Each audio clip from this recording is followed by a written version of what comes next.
Alright guys, Fuller coming to you with another video. Shout outs to the whole LDVC. If you like this video, please feel free to like the video. But if you want to, you may also subscribe to this page. Again, it's always by choice, never by force. So I wanted to talk a little bit boxing today. I mean, at this present time, as I said in the last video, boxing has kind of come to a standstill in terms of fights. You know, I mean, there ain't really no fights happen. I mean, let's be honest, there's no fights happening right now.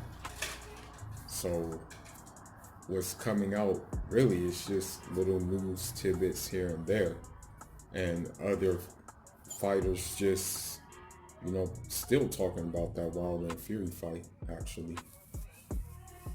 But anyhow, let's just go ahead and talk about one thing that's a potential fight that I would like to see. And I'm not going to go ahead and do a breakdown about it. I'll just give a couple of thoughts about it. But, it's said that the WBC are trying to put a Jermell Charlo versus Erislandy Lara fight in the workings. Now, there is a history with these two, as everybody knows. They used to be in the same camp together, Ronnie Shields' camp. Even when you watch the HBO, no, it was Showtime, never mind. When you watch the Showtime epilogue of Erislandy Lara versus Canelo, you see the Charlos in the back giving Erislandy Lara encouragement about what's happening, you know what I mean, or what's about to happen. And so we fast forward and we have Jermell Charlo leaving Ronnie Shields and then going to Derrick James. And it is said by him that he discovered his quote unquote knockout power with Derrick James more so than Ronnie Shields. So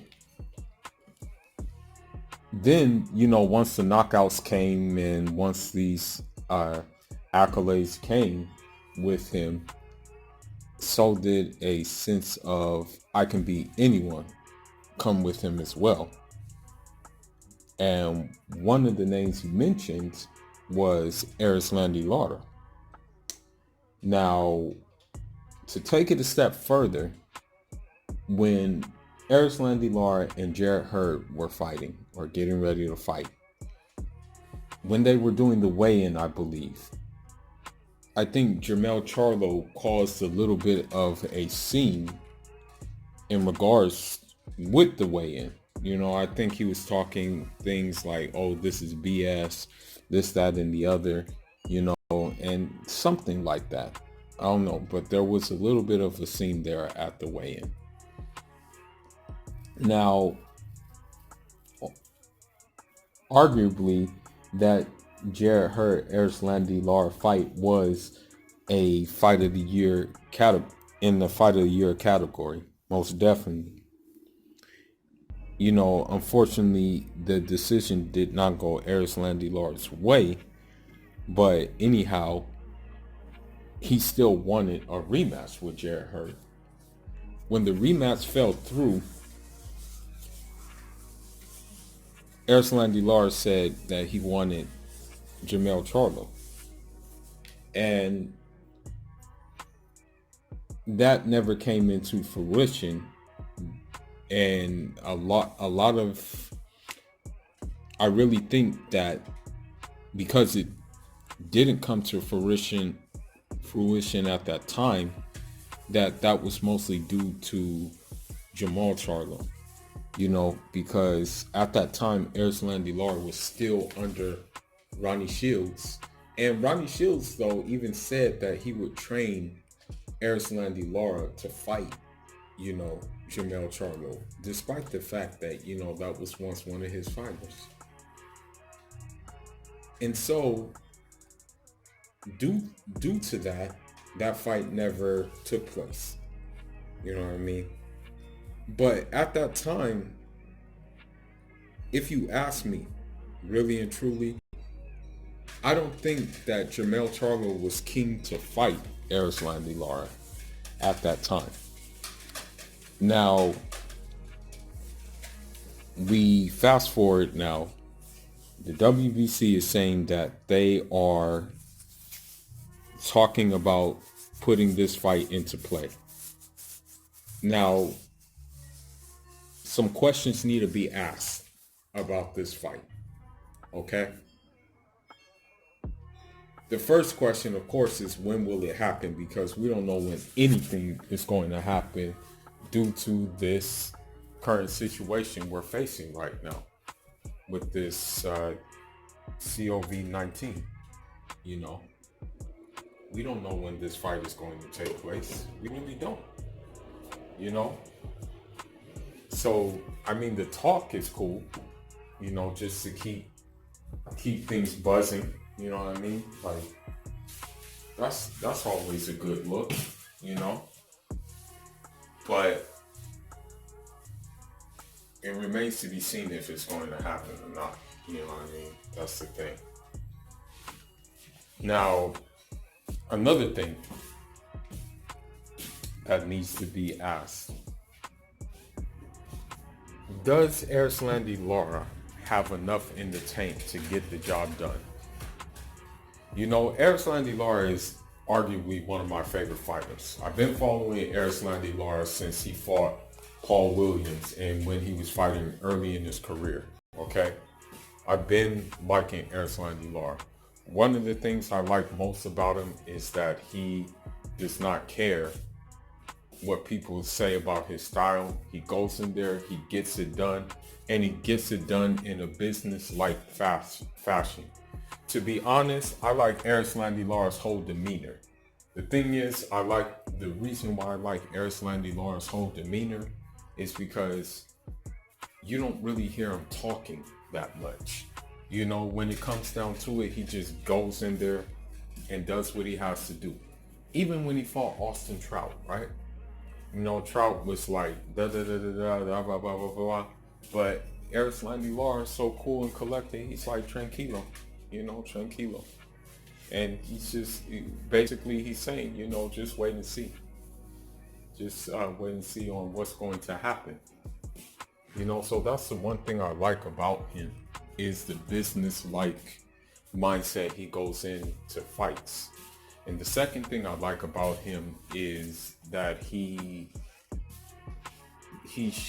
showed a different layer of himself in that Jarrett Hurd fight, meaning that he fought from the inside, which I always knew he could. I always knew that Erislandy Lara could fight in the inside. He just didn't have a need to, but he knew that the things weren't going to favor him, because when you think about it, in terms of excitement, Jarrett Hurd is a way more exciting fighter for the casual fan.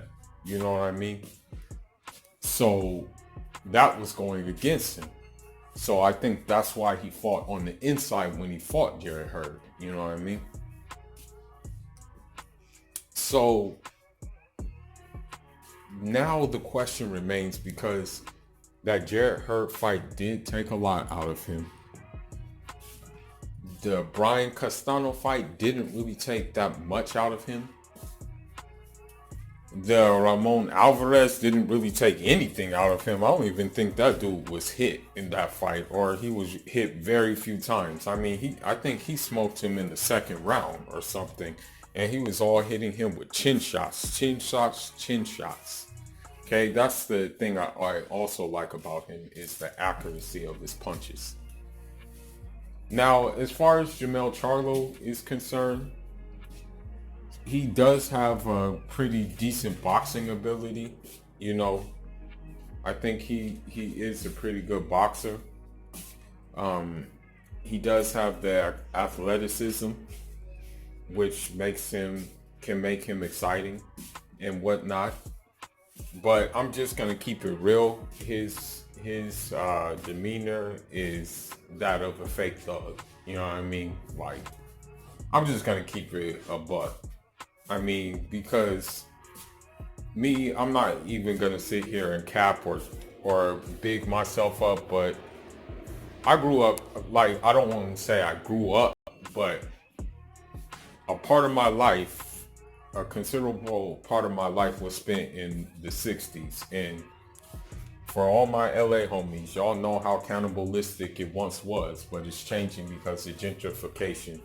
And you're just around like certain dudes, you're around certain hitters and stuff like that, and guys who are really with the shit, and they just don't move the way that dude moves. You know what I mean? So that's why I'm like, okay, whatever, dude.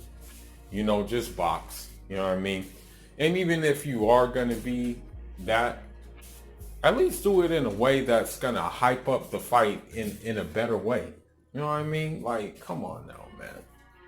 But anyhow, shout outs to him because of the simple fact he showed resilience in getting his belt back. I mean, arguably the first fight, I mean, if you ask me, he shouldn't have lost the belt in the first fight.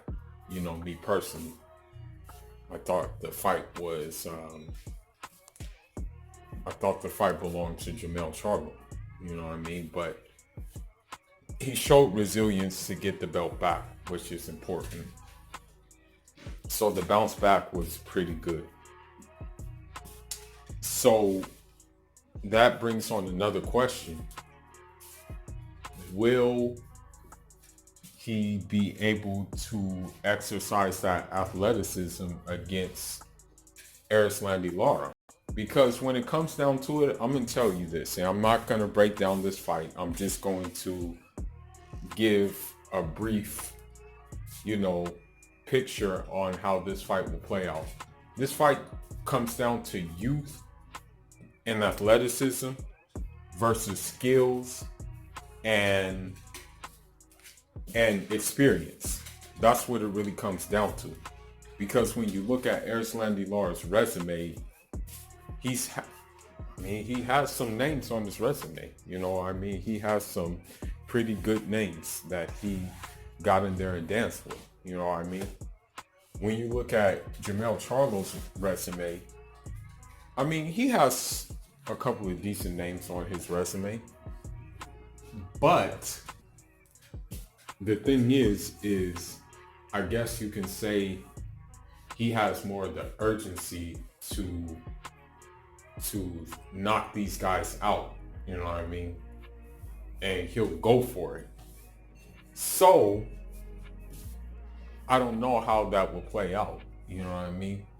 Sometimes it's successful. Other times it's not.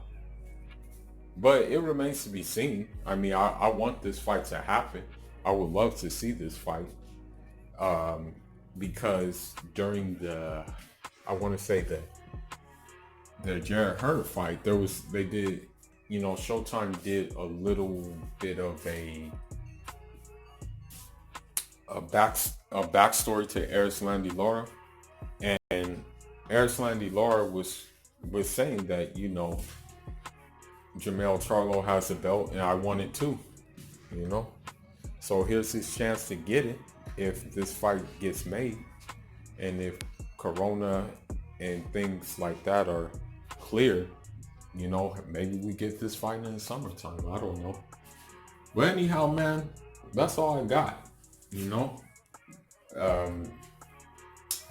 Now I'm gonna give this disclaimer. This is for all Texas people. I know you guys back your fighters. I know you support your fighters. I'm not discounting the skill and the talent of the Charlo twins at all. I'm giving my opinion on how they move, okay? That's what it comes down to. It's just kind of like the same thing with Floyd Mayweather. Floyd Mayweather is one of my favorite boxers, okay? I put him in top 5 of all time, by far, right?